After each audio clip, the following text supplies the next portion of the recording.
Começa agora o Folha no Ar, primeira edição.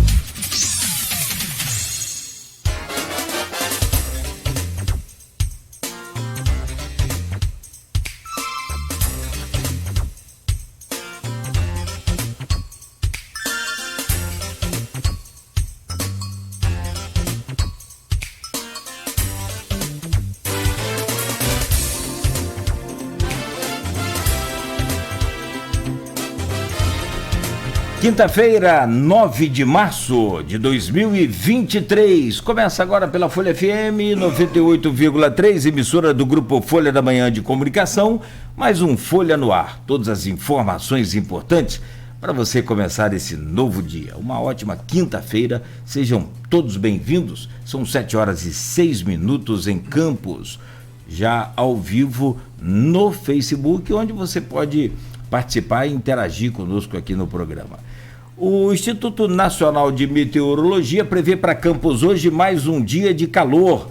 Tempo claro, com sol e calor, máxima de 34, mínima de 23 graus. Agora em Campos faz 25 graus.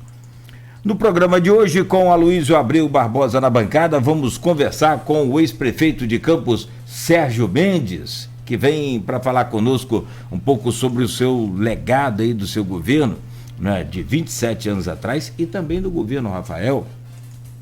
O governo Vladimir é destaque para o segundo bloco, a ascensão de Bacelar na Alerj e a pacificação por Castro. Temas também que nós vamos abordar aqui hoje, no segundo bloco, e por fim, a gente fecha falando com o ex-prefeito de Campos, Sérgio Mendes, sobre o tabuleiro político para as urnas de 2024. Sérgio, seja bem-vindo, já vou trazer o seu bom dia. Só trazer as manchetes aqui do portal folha1.com.br para quem está ligado na gente aí já ficar bem informado. No oferecimento de Proteus, serviços de saúde e medicina ocupacional, qualidade certificada ISO 9001-2015, Unimed Campos, cuidar de você. Esse é o plano. Laboratórios Plínio Bacelar e também vacina Plínio Bacelar, agora com um aplicativo exclusivo para você ter todos os resultados, todo o seu histórico de exames no laboratório e também, né, o seu cartão de vacinação com esse aplicativo. É destaque no portal folha1.com.br. Campos declara situação de epidemia de dengue. O município já registrou 613 casos confirmados da doença entre o dia 1º de janeiro e 8 de março. Força-tarefa foi criada e vale destacar também, está aqui na matéria, uma pessoa morreu de dengue em Campos. Então, é preciso que a gente fique alerta aí a essa situação, hein? É guerra contra o mosquito. Mãe de Letícia pede justiça e condenação do companheiro da filha. Ela e a delegada Natália Patrão se emocionaram durante cerimônia. Suspeitos de envolvimento no assassinato de Letícia são levados para presídio. Segundo delegada, todos os suspeitos de participação no crime já foram presos. Violência contra a mulher no Dia da Mulher. Deus e samba ainda em destaque na página folha1.com.br. Mulheres assumem papel de destaque na segurança pública de Campos.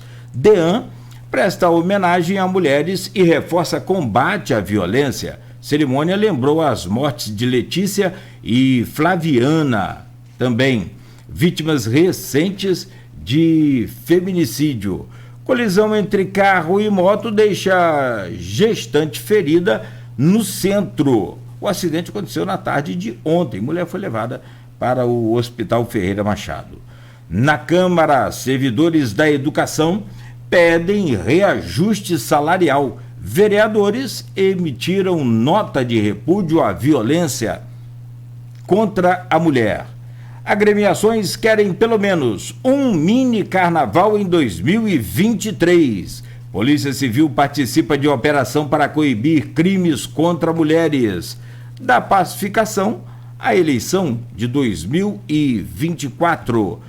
A apresentadora Cleni no Salto foca na alegria. A gravação do programa de Cleni foi no Teatro de Bolso em homenagem ao Dia da Mulher. Deputados querem cassação de Nicolas por discurso transfóbico. O deputado federal chegou a usar uma peruca ontem. Contas de Rosinha na Câmara. Azul anuncia a suspensão de operação em Macaé a partir de junho. E para fechar, a inauguração do Superbom em São João da Barra atrai clientes. São essas algumas das manchetes, tem os blogs, os artigos, enfim, lá no portal folha1.com.br. Deixa eu trazer os 7 horas e 11 minutos, trazer o bom dia do Sérgio Mendes aqui nesse programa de hoje, mais uma vez, agradecer pela presença e sempre registrar que é um prazer recebê-lo, meu caro Sérgio Mendes. Bom dia, seja bem-vindo. Bom dia, Cláudio Nogueira, bom dia, Luiz Barbosa, bom dia, perdão que eu estou com a Hoje é seu dia de falar Beto. Bom dia, Beto, na técnica, bom dia a todos os ouvintes e as pessoas que assistem ao programa Folha no Ar. Parabéns pela qualidade do programa e agradeço ao convite. E vocês? Nós que agradecemos a presença, amigo. Não vou te chamar de senhor, não pela hierarquia, senão vai ficar pensando que está velho, aquela coisa. O senhor é aquele que está lá no céu. Tô falando. Ele é o nosso senhor. Meu caro Aloysio Abreu Barbosa, mais uma vez, presença importante e necessária aqui nessa bancada, titular, né, dessa bancada. Muito bom contar com você. Bom dia, seja bem-vindo. Bom dia, Cláudio. Bom dia, Beto. Bom dia, Sérgio. Obrigado pela presença. Sérgio, Nogueira quer chamar você de senhor, mas você não pinta cabelo não, né? Não, pinto não. Tem gente aqui na bancada que pinta, né, Beto? É? Você pode, olhando, você vai ver. Né? Tá certo, tá certo. Não tem como. Grecinho 2000. E quando tá correndo? Com suor. Vira Lincoln. A barba só brota aqui sem bigode. Mas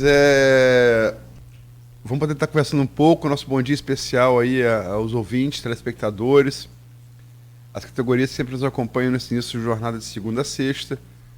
Os motoristas de aplicativo, os taxistas e os professores. Sérgio, você há algum tempo, pelo menos esse ano, estamos agora no dia 9 do terceiro mês do ano, você começou a colocar em redes sociais alguns feitos do seu governo. Você governou Campos entre 93 e 97, né? 96. 96, perdão. Até o último dia de 96, né? Isso. A gente falando parece que são 3, mas são 4, né? Até 31 de dezembro de 96, perdão. Obrigado. Mas por que você, depois de 27 anos da conclusão do seu mandato, está fazendo isso agora? Qual é o objetivo? Bom dia. Bom dia, Luiz. Novamente, Beto, a gente está matando a saudade dele aqui na técnica, o Cláudio Nogueira. Veja bem, Luiz, eu cometi um erro no passado e faço meia-culpa agora publicamente. Eu terminou o meu governo em 96, 31 de dezembro, conforme você disse, e eu vim fazer um programa aqui na Rádio Continental. Fiz um programa durante 1 ano e meio, mais ou menos, até o momento de eu sair candidato a deputado estadual em 98. Eu tive que sair do programa 3 meses antes, se eu não me engano, era a lei na época, e aí saí do programa, fui candidato a deputado estadual. E naquela candidatura, o que aconteceu? Eu fiz um programa, primeiro que eu tive um rompimento com o ex-governador Garotinho, isso já no início de 95, e aí eu fui oposição a ele de 95 em diante. E naquele programa eu marquei muito a minha participação aqui no programa, a apresentação, fazendo oposição ao governo dele. Ele era o prefeito nesse momento, de 97 até 98. E foi no período que ele estava em plena ascensão e eu fazendo toda aquela oposição e a cidade inteira, vamos dizer assim, a favor dele. Ele teve mais de 80% dos votos válidos aqui em Campos para governador. E em 98 fui candidato a deputado estadual pelo PMN, tive 4.230 e poucos votos. Perdi aquela eleição e vi que o que eu estava fazendo na leitura popular, eu estava indo na contramão. Mas, no meu íntimo, eu achava que eu estava correto, eu tinha convicção de que estava correto, de que o Garotinho ele não tinha um projeto coletivo, ele tinha um projeto de projeção pessoal. Eu até estava agora pela manhã vendo uma entrevista do Bial com o vice-presidente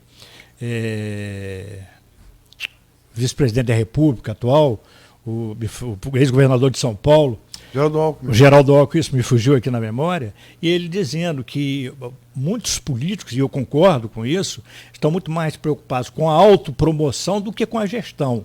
E percebi isso claramente nos governos por onde o Garotinho passou. E aí, eu, naquele momento, quando perdi aquela eleição, pensei para mim, na minha reflexão, pensei para mim, lambendo as minhas feridas, e na minha reflexão eu pensei, vou sair do cenário eleitoral, não vou ser candidato, e vou trabalhar nos bastidores da política, como eu fui presidente estadual do PMN, fui presidente municipal do PMN, e aí disse na época, na direção nacional, na direção estadual do PMN, se houvesse uma aliança com o então governador Garotinho, eu sairia do partido, e eles falaram que não haveria essa possibilidade, mas mais na frente um pouquinho, a direção nacional e estadual fez uma composição com o governador Garotinho, e aí eles falaram, o Garotinho quer conversar com você no Palácio. Ele gosta muito de você, então eu disse, olha, estou saindo do partido, eu não caminho com quem eu não acredito politicamente, e aí eles acharam que eu estava até blefando, você não vai fazer isso, a gente gosta muito de você, você tem uma boa participação aqui no PMN, e eu saí do partido.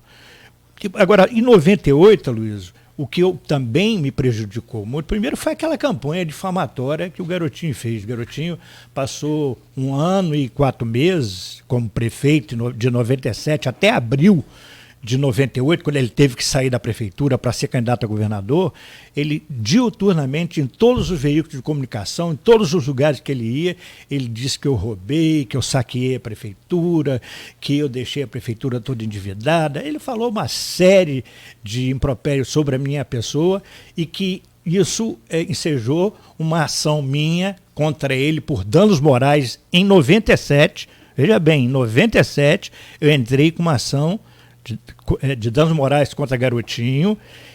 Passaram-se, foi no ano passado, 25 anos depois, no Supremo Tribunal Federal, no ano passado, eu ganhei na última instância e essa ação está em fase de execução. No Supremo Tribunal, que ele recorreu uma matéria que não é matéria constitucional. Ele recorreu, no meu ponto de vista, eu não sou advogado, mas a gente... Por essa convivência, a gente começa a se inteirar um pouco do assunto. Para mim foi litigância de má-fé, porque não caberia um recurso ao Supremo Tribunal Federal, porque não é matéria constitucional, mas ele recorreu até o STF e perdeu. Na verdade, eles estavam postergando a decisão final. O Supremo Tribunal Federal deu a sentença final, ganhei a ação. Não deu a sentença do Supremo Tribunal Federal, acredito que não era problema dele. Exatamente. Vale a decisão anterior. Vale a do STJ. Exatamente. E aí hoje está em fase de execução e essa ação de danos morais gira em torno aí de R$500 mil que ele tem que me pagar por tudo aquilo que ele falou com relação a mim, que não provou nada daquilo. Então eu saí do circuito por causa disso, mas meu erro foi o seguinte, aí Arnaldo Viana já era prefeito, Garotinho governador. Arnaldo Viana pegou um período onde tinha muito recurso, entrou muito dinheiro de royalties, entrou participação especial que não existia na minha época, e eles... a gente sabia que aquela reeleição de Arnaldo era uma reeleição praticamente certa, era pulo de 10. Mas eu tinha que ser candidato ali, para quê? eu tinha que ser candidato para mostrar à população que aquilo que o Garotinho falou com relação ao meu governo, que foi o pior governo da história de Campos, que foi um governo que não fez nada, que foi um governo que roubou, essa difusão dessas mentiras todas que ele promoveu em Campos e na região toda, ele fez questão de abrir uma CPI contra o último ano do meu governo, que esse último ano do meu governo, 7 anos depois, parece conta de mentiroso, mas 7 anos depois, foi aprovado no Tribunal de Contas, foi aprovado por unanimidade na Câmara de Vereadores, em que o presidente era Nelson Naim, o irmão dele. Era o presidente da Câmara, sem influência nenhuma minha, eu não tinha poder nenhum naquele momento, foi aprovado, e aí ficou provado que o meu governo foi um governo limpo, que não houve nada daquilo que Garotinho contou. Mas as pessoas acreditavam no que ele falava. Se ele falasse que no Rio Paraíba o que estava correndo ali era pedra, todo mundo acreditava. E aí eu tinha que ser candidato a prefeito em 2000, contra o Arnaldo, para mostrar tudo aquilo que eu fiz. Tudo aquilo que eu fiz, tudo aquilo que eu realizei no meu governo. Mas eu acho o seguinte, e agora, por que agora? Nunca é tarde. Eu estou gozando em plena saúde, eu tenho vocação para a política, acredito que o meio de transformação é a política, eu procuro fazer política com P maiúsculo e agora eu estou tentando resgatar a memória do meu governo e mostrar para o povo de Campos, principalmente para essa nova geração, que tudo o que a gente fez pelo bem da cidade e pensando no futuro desse município. Sérgio, algumas perguntas. Tem várias perguntas também no grupo, né? No streaming também. Tá cedo indo pro streaming, né? Eu sou um deles. O campeonato não acabou. O Mundial acabou. A Supercopa acabou. É verdade. E eu sou Flamengo. Mas enfim. Algumas perguntas. Por que só 27 anos depois? Porque, vamos lá, aqui que a gente brincou aqui no início de cabelo branco, todo mundo aqui se lembra, que está nessa bancada aqui, de 27 anos atrás. Mas grande parte do eleitor sequer era nascido. Né? Para ele, 27 anos atrás e Deodoro da Fonseca está no mesmo tempo, que é um passado antes de eu existir. E, portanto, também é mais difícil para esse eleitor, que hoje é uma fatia considerável do eleitorado, ter interesse por isso, né? E segundo, por que você não se candidatou à reeleição?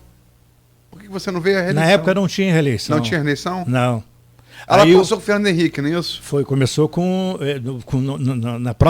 no próximo governo, a partir de 96, que surgiu a eleição no governo Fernando Henrique. O nome de vocês que vocês queriam, se o governo queria, era de Murilo Diegues, não era isso? Isso. Não, o que aconteceu foi o seguinte, o Garotinho, ele terminou a eleição... Como é que foi esse racha? Tem uma pergunta aqui, deixa eu fazer a pergunta aqui do grupo. Acho que é do Zé Vitor, se eu não me engano. Nobre Sérgio, em que momento se deu o rompimento com o ex-governador Garotinho e qual o motivo? De 92 a 90, o que eu herdei?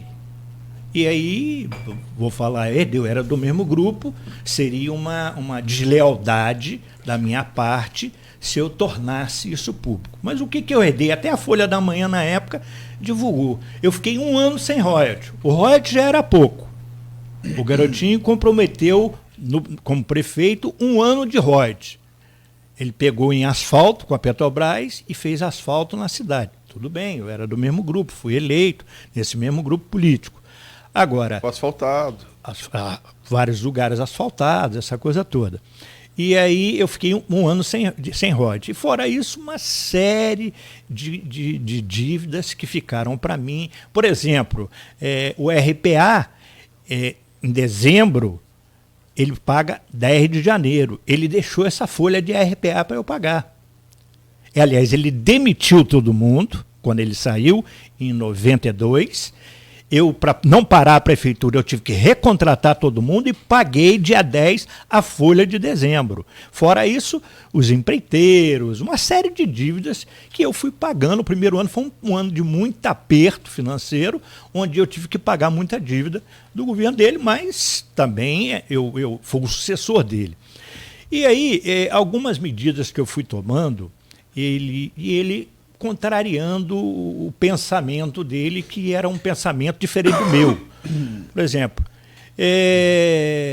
eu disse que ia terceirizar a coleta só, não era a varreção como é hoje, esse contrato ampliado aí com a Vital. A coleta de lixo que eu ia terceirizar. Porque o que acontecia?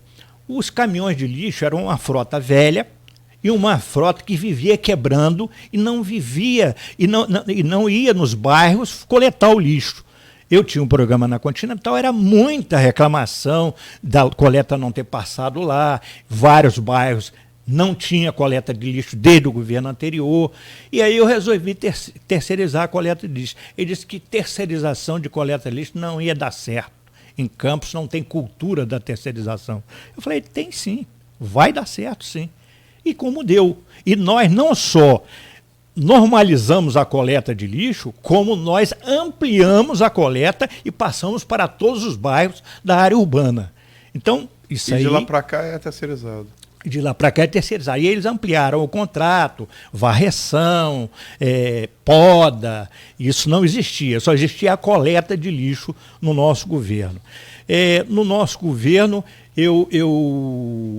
ele queria que eu tomasse algumas... Ele botava os cargos de confiança, Luiz. Eu mantive 80% dos cargos de confiança, 80% a 90% dos cargos de confiança do governo dele. O que ele fazia? Ele era secretário de Agricultura do governador Brizola era governador. Ele pegava aqueles cargos de confiança que vinham da época dele, que eram gratos a ele, e botava aquele pessoal para falar mal do governo no bairro. Eu falava, garotinho, eu fui lá várias vezes. Eu sou uma pessoa do diálogo, eu sou uma pessoa do entendimento. Eu acho que a cidade precisa disso. Sempre pensei dessa forma e sempre agi dessa forma.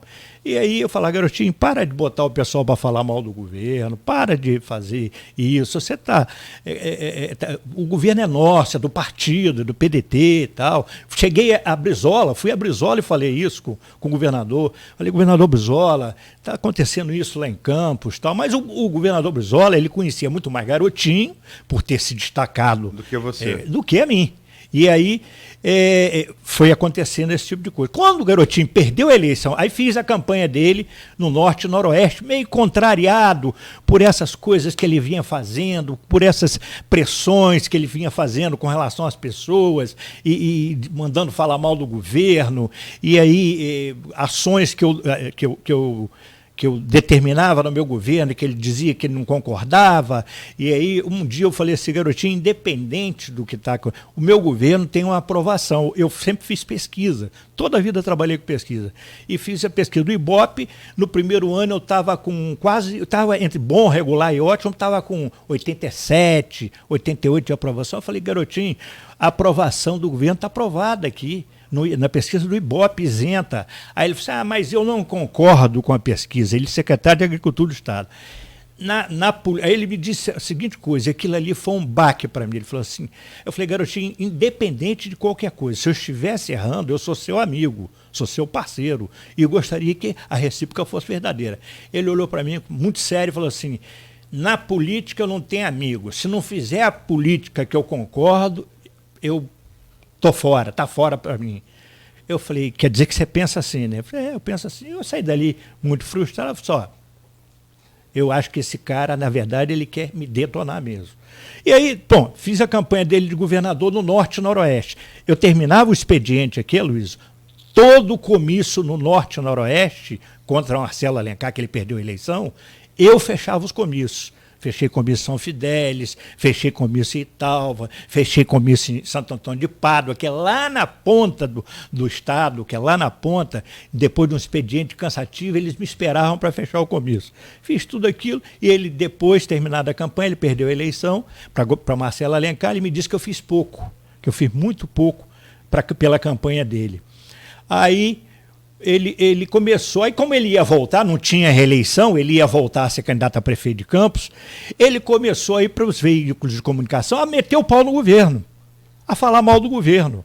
Aí não tem como. Aí depois ele começou a falar mal do secretário, de ver que o governo é um governo de corrupto, que o secretário de transporte era ladrão, desse gênero, críticas desse tipo. Ele, presidente do PDT em Campos, e eu, prefeito do PDT. Fui ao governador Brizola, o Brizola já não estava mais no governo do Estado, era o Nilo Batista, porque o Brizola saiu candidato a presidente e perdeu a eleição. Fui no apartamento do governador Brizola em Copacabana, disse para ele que Garotinho estava destruindo o partido em Campos, que estava batendo no governo do PDT, que eu era do PDT, e Brizola, na época, saí dali da casa do Brizola, tive que ir na Alerj, Brizola liga para Garotinho, por acaso eu encontro com o Garotinho na Alerj nesse mesmo dia, e Garotinho, você fez papel de bobo lá com o Brizola, Brizola me ligou e disse, falou, olha Garotinho, cuidado que o menino está querendo costear o alambrado. Aí eu fiquei muito chateado com aquilo. Aí eu falei, não tem mais espaço para mim. Já que o líder maior do partido não está me ouvindo, eu saí do PDT. Foi isso que aconteceu. E aí, Garotinho tentou o tempo todo, porque ele sabia da aprovação do nosso governo, ele tentou o tempo todo que eu fosse para o palanque dele, de prefeito. Eu falei, Garotinho, depois de tudo que você fala do governo, você me quer no palanque, você vai ganhar a eleição. Não precisa de mim nessa Câmara. Não, Sérgio Mendes, vamos embora, desarma, vem para o meu palanque. Eu disse para ele textualmente, Garotinho, eu não acredito em você. Você tem um projeto pessoal, você não tem um projeto coletivo, você tem um projeto, você quer voltar para Campos para se promover novamente e para usar de algumas artimanhas para voltar a ser candidato a governador, e eu estou fora. Esse projeto eu não concordo, eu estou preocupado com a cidade, estou preocupado com o futuro de Campos. E aí ele tentou, a Folha da Manhã estava lá cobrindo um dia que teve uma reunião na 21 de abril, onde era a sede do PDT, onde foi a casa do Garotinho e da Rosinha. Essa reunião foi a portas fechadas, saímos dessa reunião, aí ele disse, então você indica o vice. Aí eu falei, então tá bom, vou indicar o vice, porque eu sabia que ele ia ser candidato a governador e ele ia deixar a prefeitura nas mãos do vice. Daí meu interesse em Murilo Diegues, que eu tenho certeza que essa cidade seria outra, se a prefeitura fosse para as mãos dele. Mas o Garotinho, eu apontava um vice, ele dizia, esse não, por causa... Aí arranjava um pretexto. Depois eu indicava outro vice, ele dizia, esse... Aí ele queria... o que você acha de Beth Couto? Eu falei, acho ótima. Ótimo, foi boa, foi minha secretária de Educação, mas não é a minha candidata a vice. Você disse que eu vou indicar. O que você acha de Arnaldo Viana? Você acho ótimo, foi líder do meu governo, mas quem tem que indicar sou eu. Não, eu falo, Garotinho, você não quer acordo, você não quer entendimento, estou fora desse projeto, não conta comigo mais não. E aí rompemos, definitivamente. Me chamou várias vezes para voltar, me chamou quando era governador, a Rosinha, quando era governadora, Pudim foi candidata a prefeito em Campos. Na casa do Fernando Leite, me chamaram para um café, para eu ir para o Palácio para conversar com o Garotinho, Rosinha, para voltar para lá, e eu não falei que eu não caminhava com quem não acreditava. Eu sei, Sérgio, essa história, eu já trabalhava naquele jornal naquele tempo. Não tenho, logicamente, o personagem, até por ser afetado emocionalmente pela história, ele guarda mais aquilo. Você, quando faz como narrador, você guarda uma distância daquilo, então não te marca tanto. Mas, assim, via de regra, os fatos todos que você narrou aí, eu lembro. Eu já era jornalista naquela época. Nogueira... Mas muitos que estão nos ouvindo agora não sabem. Mas é que tá, a minha pergunta é essa, se você me permitir completar o raciocínio. Claro. Eu lembro. Nogueira também estava em rádio, lembro. Sim. Mas quem não era vivo naquela época, não tem a menor ideia disso. E assim, que interesse, eu pergunto, essa nova geração, que não tinha consciência, era criança, não era nem nascida nessa época, pode ter nessas histórias, a não ser, logicamente, como como história política de Campos. Você espera atrair interesse presente para esse acerto de contas que você está fazendo? Como?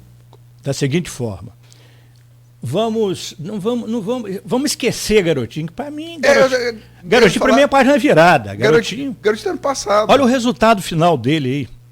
Preso, ele, e digo com toda honestidade aqui, acho que Rosinha foi presa por causa dele também. A culpa foi dele, porque ela assinava o que ele mandava ela assinar quando ela foi prefeita, e aí o resultado foi isso, ela foi uma vítima dele também, mas eles se entendem lá, é casal, e não quero me meter na vida deles. Agora, o que eu quero dizer para vocês é o seguinte, vamos fazer um comparativo. Nós estamos no ano de 2023. Vladimir já vai para 2 anos e meio de governo. Em 2 anos e meio de governo, eu já tinha calçado e asfaltado mais de 300 ruas no município de Campos. E aí atualizado, tá? Atualizado. 1.900.000 de royalties. Está com atualizado. IPCA já? Já. Feito por um economista amigo nosso. Que depois em off eu digo para você quem é. Então, 1 milhão... Não chegava a 2 milhões. Tá? Eu calcei, asfaltei mais de 300 ruas em 2 anos e meio de governo. Inaugurei o Shopping Estrada. O Shopping Estrada foi uma parceria público-privada. A prefeitura entrou com o projeto, a prefeitura entrou com a área e a prefeitura captou, pela credibilidade do nosso governo, são 90 lojas ali e tem a nova rodoviária. Ali entre Ururaí e a área central da cidade existia um hiato, era tudo cana. Você se lembra, era tudo cana. E nós, não tem sentido. Ainda tem cana. Ainda tem. Não tem sentido. Cacumanga. Não tem sentido, Aloysio, numa cidade como Campos, que tem 4.032 quilômetros quadrados, a cidade se verticalizar.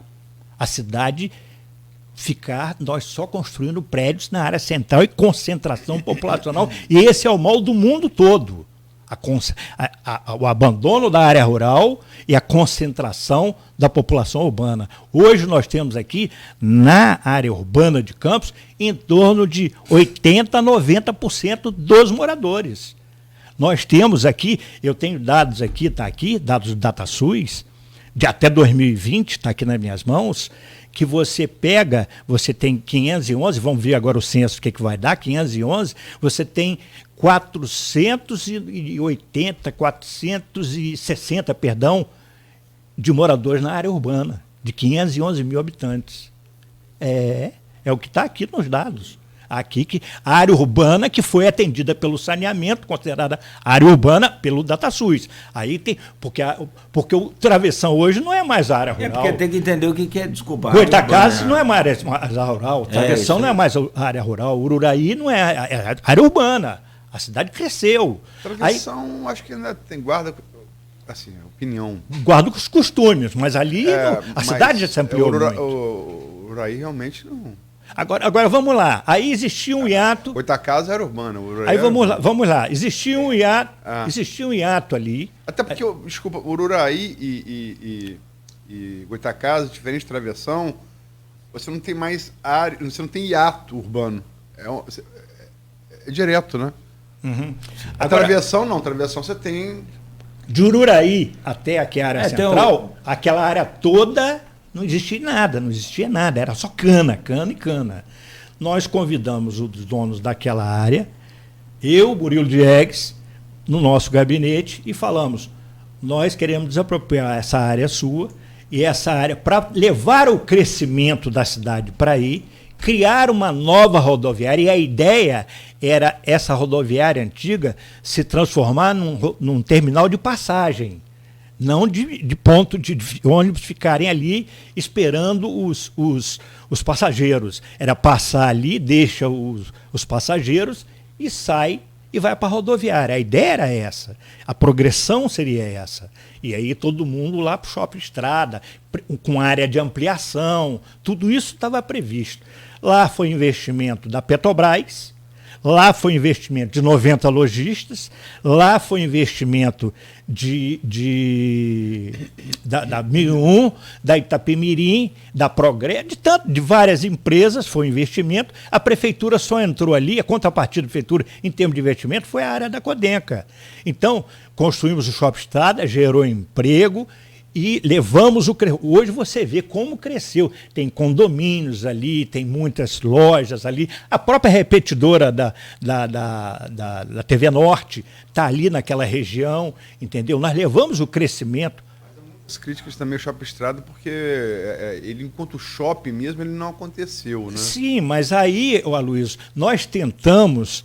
Eu não estou concordando não, mas existem muitas críticas que as lojas não tinham movimento. Nós tentamos, mas olha, Aloysio, você pega lojas tradicionais na cidade que fecharam. Não, estou falando bem antes da crise da Covid. Você pega a loja antes da Covid, você pega lojas tradicionais da cidade que fecharam. Falando anos 90, o fato, assim, a pressão geral, enquanto shopping, aquilo não aconteceu.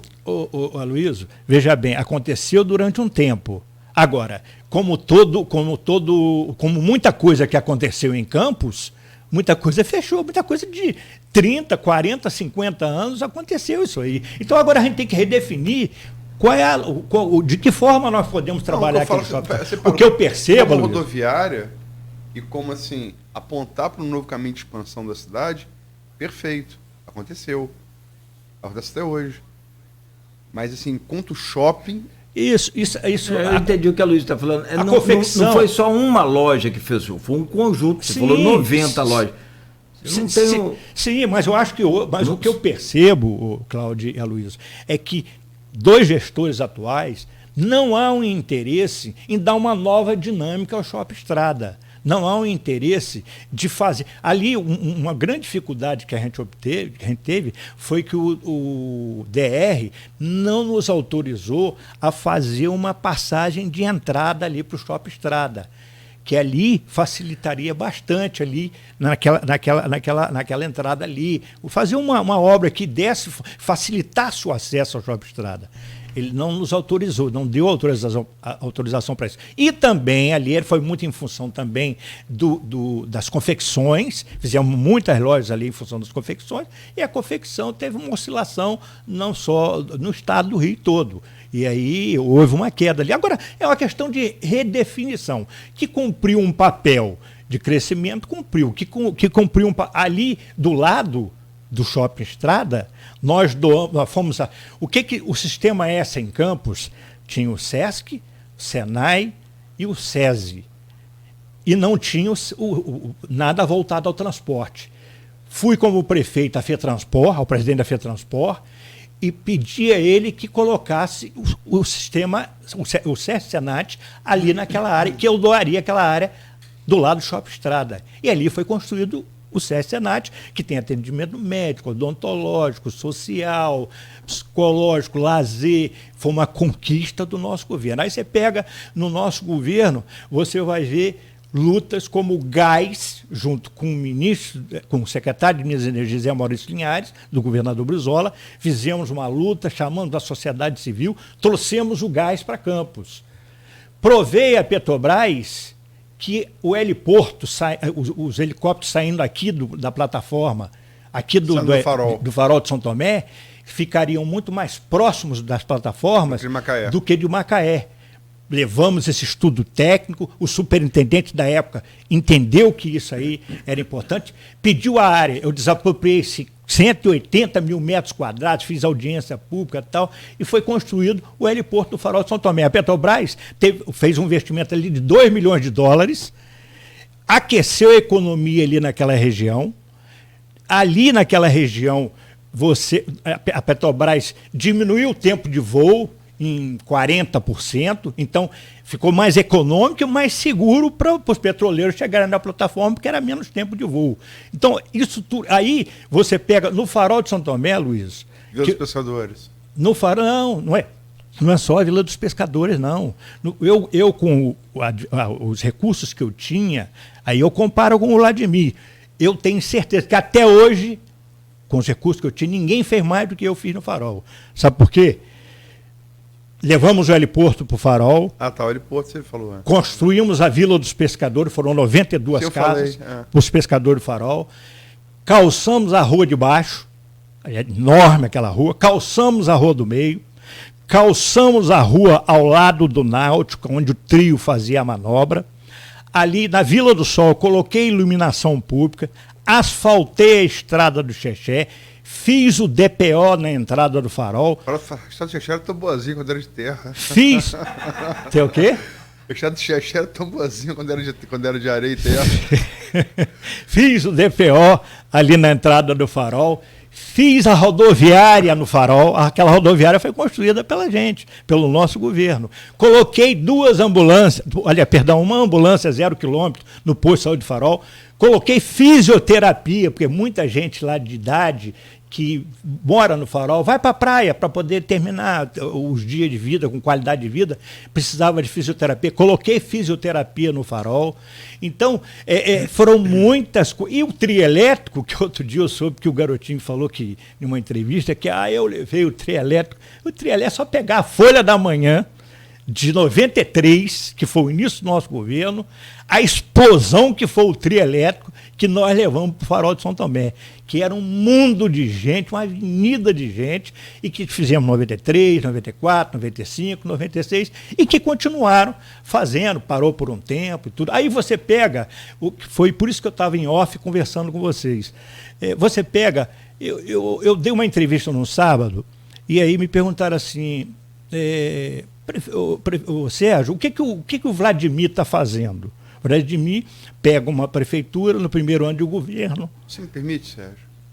Porque a gente está passando do seu governo para o Vladimir, eu sei que você... A gente vai chegar nisso... Vamos lá. No terceiro bloco, que é a projeção de 2022. Desculpa. Não, porque entre o seu governo... E acho também que você tem que falar um pouco, porque, no meu entender, é o maior feito do seu governo, que é a desapropriação para o ênfase, né, sem a qual o ênfase não existiria. Sim. Acho que é, sem sombra de dúvida... Sem dúvida. O maior feito do seu governo, o maior feito de... Foi um presente que eu ganhei. Mas eu queria que você falasse disso, para mudar também. Mas entre o seu governo e o Vladimir, e vamos falar isso no segundo bloco, tem o governo Rafael Diniz, que é o governo mais recente. Né? E é seu correligionário, né? Você teve participação ativa na campanha. Talvez tenha tido, talvez não, teve participação menos ativa na gestão do que na campanha. Foi mais ouvido na campanha do que no governo. E o governo Vladimir, ele também talvez seja melhor avaliado, logicamente que é um governo na metade, a gente só sabe que vai ser o governo ao final. Mas talvez tenha hoje uma avaliação melhor do que o do Rafael por causa da comparação. Né? Todo governo que vem depois de um governo considerado ruim, a tendência dele, se for um governo médio, é ser considerado bom, é contraste. Né? Então, fala um pouco da UENF, que no meu entender, modesto entender, eu vivi aquilo, é o maior feito do seu governo, aquela desapropriação, não só para Campos como para a região, e um pouco da avaliação que se faz do governo Rafael. Se você concorda que você foi mais ouvido na campanha do que no governo, qual o legado, além do seu governo, o legado do governo Rafael Diniz, no seu entender? Olha, Luiz, no dia 7 de janeiro de 93, eu faço ano dia 7 de janeiro, na primeira semana do meu governo, dia 7 de janeiro de 93, esteve em Campos almoçando comigo no Palace Hotel o professor Darcy Ribeiro. E aí almoçamos, conversamos, ele falou assim, prefeito, eu quero te levar na área que precisa ser desapropriada para a construção da Universidade Estadual do Norte Fluminense. Aí me levou naquela área, mostrou aquela enormidade, cana, uma área baixa e com muita cana. E aí ele falou assim, prefeito, aqui nós precisamos desapropriar 500 mil metros quadrados. Depois ele virou para o outro lado e falou assim, prefeito, depois nós vamos desapropriar mais 500 mil metros quadrados desse outro lado para ampliação da universidade. E eu, naquele primeiro ano de governo, primeira semana do governo, eu cheio de dívidas, cheio de coisa na cabeça. Eu falei, meu Deus do céu, como é que eu vou desapropriar esse negócio e pagar essa terra? E ali dentro, um dos donos daquela terra é Laís Cardoso, minha professora, que eu amo de coração, uma grande mestre. E aí o meu receio era desapropriar aquela área e nada acontecer, né? Aí eu fui ao garotinho, uns dias depois que o Darcy falou aquilo, perguntei ele, olha, e por incrível que pareça, olha, essas são as contradições do garotinho. Ele vai negar publicamente isso, mas ele me disse textualmente. Eu fui ele e perguntei, garotinho, Darcy esteve comigo, pediu para desapropriar 500 mil metros quadrados, mas eu não quero desapropriar, criar uma animosidade principalmente com Laís Cardoso, e depois não acontecer nada. Aí ele falou, não desapropria não, que isso aí é devaneio de Darcy Ribeiro. Ele falou assim comigo. Aí depois fui a outra pessoa do governo, que também fazia essa interface, e aí foi Carlos Augusto Siqueira, secretário de Obras, ele também falou a mesma coisa que o garotinho. Aí eu nunca me dei por... Eu sempre gostei de ouvir várias opiniões. Para a gente formar um juízo de valor, e às vezes erra, é bom ouvir várias pessoas, várias correntes. Aí eu ouvi a professora Ana Lúcia Boinar, e ela muito emocionada no meu gabinete, ela falou, pelo amor de Deus, prefeito, desapropria, porque isso aí é uma coisa séria, a Universidade do Terceiro Milênio. Aí explicou o que teria ali dentro, essa coisa toda. Eu falei, Ana Lúcia, posso desapropriar? Pode. Desapropriei, entreguei ao governador, no dia 28 de março, aniversário da cidade. Aniversário da cidade, o governador Brizola esteve em Campos com a gente, comigo, e aí lançou a pedra fundamental e disse que eu fui fundamental para que a universidade acontecesse, porque o professor Darcy Ribeiro foi taxativo, falou, prefeito, o governador vai construir a universidade, mas só vai construir se o senhor entregar a área para ele. Se não entregar, não tem universidade. Ele falou assim comigo nesse dia lá em frente àquela área lá. E aí desapropriamos. Em agosto daquele mesmo ano de 93, o governador Brizola volta em Campos e inauguramos a Universidade Estadual Norte Fluminense. Então, como foi dia 7 de janeiro esse encontro meu com o Darcy Ribeiro, eu digo que foi um presentaço. Foi o melhor presente que eu ganhei na minha vida e ter desapropriado. Aí falar, a universidade é obra, vitória de Sérgio... Não. A universidade é vitória da sociedade civil organizada, de muitos políticos que lutaram pela universidade, do Grupo Folha, que encampou essa luta também, e outros jornais da época também. Então a universidade foi uma luta nossa. Moreira, antes de sair do governo, deixou assinado isso. O ato de criação da universidade, né? Quer dizer, Brizola pegou e deu para Darcy concebeu, isso. Que hoje é o ENF. Exatamente. Mas o ato administrativo de criação da Universidade de Moreira, eu estava presente, Moreira Franco, foi isso mesmo. Assinou isso no auditório do Auxiliadora, no final do seu governo. Foi isso mesmo. Então é uma construção coletiva, né? Isso, com certeza. E com certeza. O governo Rafael... Mas acho que fui decisivo em função da desapropriação. Que ele falou para mim, se não desapropriar, não tem universidade. E o governo Rafael? O governo Rafael, e aí, veja bem, antes, você vê como é que os astros, como é que conspiram, né? Os astros.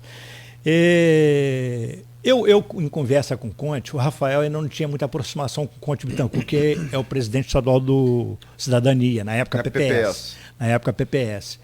Eu, em conversa com o Conte, Rafael se destacando lá na Câmara como oposição e tal, eu falei, olha, vamos fazer uma pesquisa qualitativa. Eu sempre fui de pesquisas, conforme eu disse para você.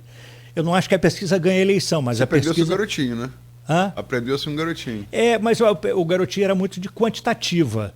Essa quali foi depois com o Murilo Diegues. Mas a quantitativa, sim, com o garotinho. Quem introduziu... Agora, a metodologia... Quem introduziu pesquisa em política de campo foi o garotinho. Sim.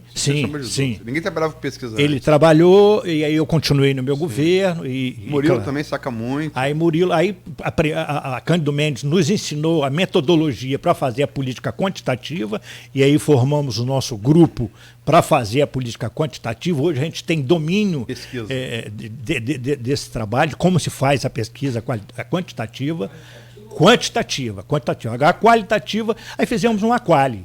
E vimos que o Rafael era muito desconhecido, mas que ele estava em ascensão, e que ele tinha muita chance, e que a população queria uma coisa nova. E aí Conte, por diversas vezes, falou assim comigo: Sérgio, eu levava Rafael, que muita gente falava que o Pisciani, o Jorge Pisciani, estava negociando lá, porque Pudim foi candidato do MDB, o Pisciani estava no MDB. Estava conversando com o Conte lá na Assembleia para poder levar o PPS para apoiar o Pudim. Aí Rafael ficava inseguro, aí levava o grupo dele, eu levava a Conte. Aí Conte falou: ó, você é candidato, você só não é candidato se você não quiser. E Conte, depois que ele saiu, falava assim comigo: Sérgio, Rafaelzinho é a joia da coroa. Não é muito cedo para ele ser candidato a prefeito? Não é melhor ele ser candidato à reeleição de vereador, depois ser candidato a deputado estadual e depois ser candidato a prefeito? Aí eu falei: ó, Conte, chance nós temos agora de ganhar a eleição. A pesquisa está apontando isso. Aí fizemos uma nova pesquisa mais na frente e um dia, Rafael, fizemos 2 qualitativas, apontando a mesma coisa, já mais próximo das convenções. Aí, Rafael, um dia lá em casa, ele chegou para mim e falou assim: o presidente, me chamava de presidente, me chama até hoje, presidente, eu não consegui trazer nenhum partido para a nossa aliança. E se o PPS ficar sozinho? Eu falei: sai candidato, que a hora é essa, que agora você ganha com ou sem a aliança. Aí depois veio o PV e veio o Rede. E veio o Rede. Aí, mas se a gente tivesse, olha só como é que são as coisas, se a gente tivesse a insegurança de Conte Bittencourt era que Rafael podia deixar, ele seria vereador novamente e prefeito podia perder a eleição e aí ficar sem mandato. A insegurança dele era essa. Mas se a gente soubesse o que Rafael ia pegar nos 4 anos, era melhor ter seguido o conselho de Conte. Rafael ter sido candidato à reeleição de vereador, depois candidato a deputado estadual, se ganhasse, candidato a prefeito, e agora ele seria prefeito com essa bolada toda de dinheiro que a prefeitura voltou a ter. Rafael pegou, primeiro ano, 2017, ele pegou uma arrecadação de 1,7 bilhão. 2018 ele pegou 2 bilhões. 2019 ele pegou 1,9 bilhão. E 2020 ele pegou 1,75. Você está falando de renda petrolífera. A arrecadação toda. Não, total. Se você quiser. Mas aí o grosso é renda petrolífera, né? Ali tem 40%, 50%. O preço do petróleo está bem. Isso aí. Isso é o petróleo desceu no mercado internacional e essa dependência do petróleo é um perigo constante para os municípios produtores. Desde 2014, né? É que se lembrar que em dezembro de 2014 ele despenca o Brent e em janeiro de 2015 a primeira consequência é acabar com o plano de saúde do servidor. 2014. Isso, e aí Rosinha. Vem as vendas futuras dos garotinhos. Isso, 2014. Com Rosinha ainda. E aí ele continua descendo. Exatamente. Foi a guerra da Ucrânia agora que botou ali em cima de novo. Qual foi o erro de Rafael? Primeiro que eu não quis entrar no governo porque eu achava que era uma nova geração, um novo pensamento. Acreditei, né, que faria uma coisa diferente. Qual foi o grande erro de Rafael? O que Rafael faz de melhor? Conversar, dialogar, trocar ideias, ir ao encontro das pessoas. Rafael se fechou no SESEC com o grupo dele, entendeu? E aí ninguém sabia do que estava acontecendo. A cidade toda não sabia o que estava acontecendo. E isso aí trouxe um problema seríssimo e afundou politicamente Rafael. Eu acho que faltou uma transparência nessa relação, entendeu? E contar para as pessoas o que estava acontecendo. Chamar a sociedade para ver. Eu disse isso várias vezes. A pesquisa dizia isso. Eu disse e a pesquisa dizia. Murilo disse e outros disseram. E Rafael, ele ouvia, mas não assimilava. Ele ouvia, ele achava que estava tudo bem. E aí eu não sei se ele ficou com receio de ir a população, e a população rechaçá-lo, a população... Como acabou acontecendo naquele episódio do HGG ali com o vice-governador. Mas eu acho que ali houve uma manobra ali, eu acho. Houve uma manobra de grupo ali. Bom, ele estava já num desgaste grande. Vai ter uma história vou citar aqui, porque o essa foi em off, de um vereador que com mandato em busca de reeleição, vereador conhecido, eu não vou dizer se conseguiu ou não, senão você vai saber quem é, que foi entrar numa comunidade em Campos com Plástico Rafael e não pôde entrar não. Sim. Acredito que sim. Não, eu estou falando da história fato. Não tem dúvida não. Não tem dúvida não. Eu sei que ele saiu muito impopular. Com a C-DIE. As classes C-DIE. Sim. Acho que houve uma frustração muito grande. O fechamento popular foi um tiro no pé. Acho que não houve um diálogo permanente com toda a sociedade. Eu estou falando com as associações de moradores, com todo mundo. Abriu o jogo. Você falou isso com ele? Falei, cansei. Eu, Murilo, cansamos de falar isso, fizemos reuniões, mas ele ouvia, mas ficava trancado dentro do SESEC. E aí eu acho que ele pagou caro por causa disso aí. Entendeu? Pegou um momento difícil, pegou um momento econômico muito difícil, pegou uma pandemia, isso tudo tem que ser levado em consideração, pegou uma pandemia. No caso do CCZ, ele até agiu rápido e bem, né? Sim, ali ele foi muito bem, agiu rápido, bem, foi muito assertivo ali. Sim. Agora pegou uma pandemia também. Ele acabou de corroer a popularidade dele com a classe lojista por causa do fechamento das lojas. Os astros conspiraram contra. Ali já foi a gota d'água, né? Foi a gota d'água. É isso aí. Pandemia. Entendeu? Eu trabalhei muito com a sociedade civil, muito. Ô Sérgio, são 8 horas 1 minuto, nós precisamos fechar esse bloco, já até avançamos aqui. Eu não sei se eu sou meio lerdo, mas eu vou pegar a pergunta da Luísa e eu vou refazer. Eu acho que eu sou meio Claro. Claro que eu sou lerdo ou não, que eu claro posso fazer? Claro que você pinta o cabelo. Rapaz, um cidadão que nasce e tal, rapaz, não pode ser lerdo. Camarada, é bom, vem pra campo pra fazer sucesso. Rapaz, vem tombando assim, ó. Pra fazer sucesso. É beleza natural.